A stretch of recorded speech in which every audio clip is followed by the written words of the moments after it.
Hallo, heute sind wir in der Zoom-Erlebniswelt Gelsenkirchen.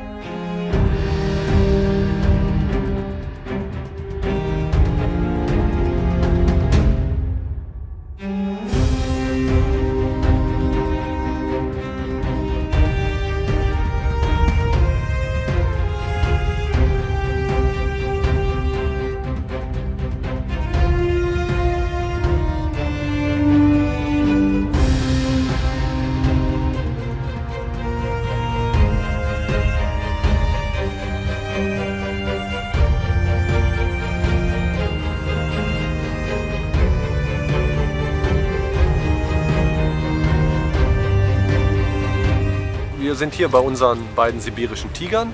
Wir haben zwei männliche Tiger, genauer gesagt zwei Brüder, Manu und Trax. Die beiden sind jetzt fast 8,5 Jahre alt, sind seit 2013 bei uns hier. Mit der Öffnung dieser Anlage sind die eingezogen. Und jetzt eben gab es gerade eine Beschäftigungsfuttermahlzeit. In dem Fall haben wir ein bisschen das Rindfleisch, was die bekommen, ihre Tagesportion für jeden, etwas erschwerend verpackt, nämlich in 2 Kartons. Der Manu ist tatsächlich ein bisschen findiger und auch williger, halt, was solche Beschäftigungssachen angeht. Der Trax, der braucht noch ein bisschen Starthilfe oder muss sich das erstmal immer von seinem Bruder angucken, wie geht das oder wie macht der das. Der strengt sich nicht ganz so gerne an halt. Sehr wichtig, dass wir solche Tiere, die ja in der Regel in der Natur halt auch ihre Beute erjagen, so weit beschäftigen, dass sie das halt hier auch so weitestgehend ausleben können, wie das deutsche Tierschutzgesetz es natürlich erlaubt für uns. Und die Rindfleischportion für jeden Tiger halt natürlich schon so groß gewählt ist, dass sie ordentlich ackern müssen, wenn die dann eben das Fleisch abbeißen oder abreißen wollen, dass die dann schon so passend sind. Und wir können halt dann meistens so Materialien nehmen, die auch ein bisschen verschmerzbarer sind, also sowieso halt Produkte sind, die wir dann entsorgen können, wie eben den Karton oder in Papiersäcke, damit die schon ein bisschen was zu tun haben, ähnlich wie bei einem frisch erlegten Beutetier, wo sie dann halt auch die Bauchdecke aufreißen oder eben, dass sie sich durchs Fell kämpfen halt und das eben auseinanderziehen. So ist das gedacht. Hin und wieder hängen wir das Fleisch halt auch auf, dass das eben festgebunden, nicht ortsveränderlich ist sofort. Da muss halt dann sich, meist macht es der Manu, der Trax, der frisst dann eher dann, wenn das Fleisch hängt. Das schafft er auch noch. Ansonsten ist der Manu eher derjenige, der da auch ganz energisch ist und zieht so lange, bis dann das eben abreißt und dann schleppt das halt weg. Solche Sachen gehen ganz gut.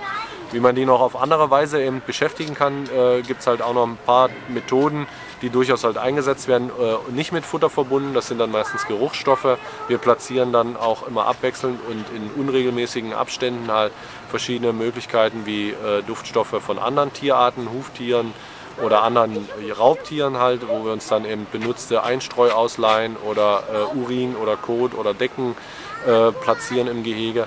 Oder aber, was halt auch gut ankommt, sind Gewürze oder Parfüm-Duftspuren, die wir dann legen.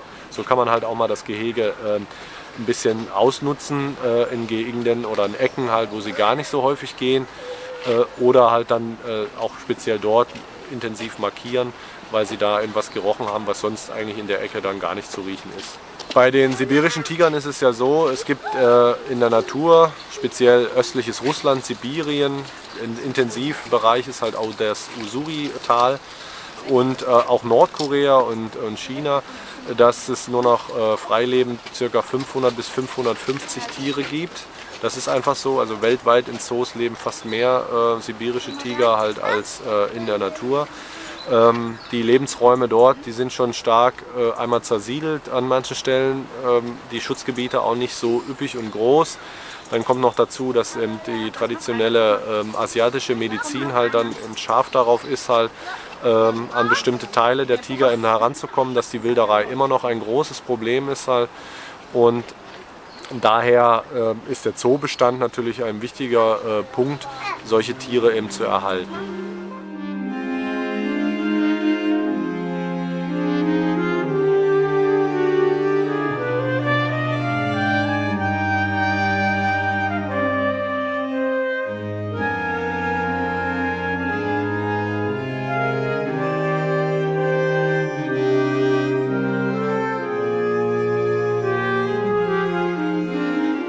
Ja, damit bei solchen Tierpflegergesprächen, wie wir das ja einmal die Woche auch bei unseren sibirischen Tigern haben, die Leute halt auch zumindest in etwas intensiveren Bezug oder ein Gefühl mal bekommen, halt, was beim Tiger natürlich halt nicht ganz so gut immer geht. Halt haben wir ein paar verschiedene Materialien halt auch. Wir haben oftmals Sachen, die jetzt wie die Schnurrbarthaare, die dann eben rausfallen, die sammeln wir ein.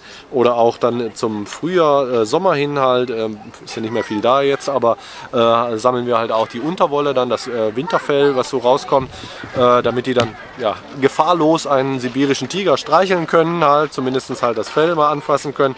Das ist immer sehr beliebt, auch gerade bei den Kindern, aber auch bei den Erwachsenen. Und damit die auch mal eine Vorstellung haben, wir haben am Gehege selber noch auch so eine Tafel, wo wir solche Abdrücke zeigen und darstellen. Dann kann jeder mal seinen Fuß oder seine Hand daneben legen. Und einen haben wir nochmal ausgegossen. Da waren die damals ungefähr 3 Jahre alt. Mittlerweile dürfte der Fuß halt auch noch deutlich größer sein. Halt. Ich sage immer, man muss ja, das sind ja nur die Pfotenabdrücke letztendlich, aber wenn man noch Muskelgewebe und Fell und so dazu rechnet, halt, dann ist er wirklich so groß wie mein Gesicht halt dann. Das ist schon beeindruckend. So haben die Besucher dann halt auch ein bisschen nochmal ein Gefühl halt der Nähe in Anführungszeichen und verstehen oder begreifen solche Sachen manchmal besser als nur gesprochene Sachen.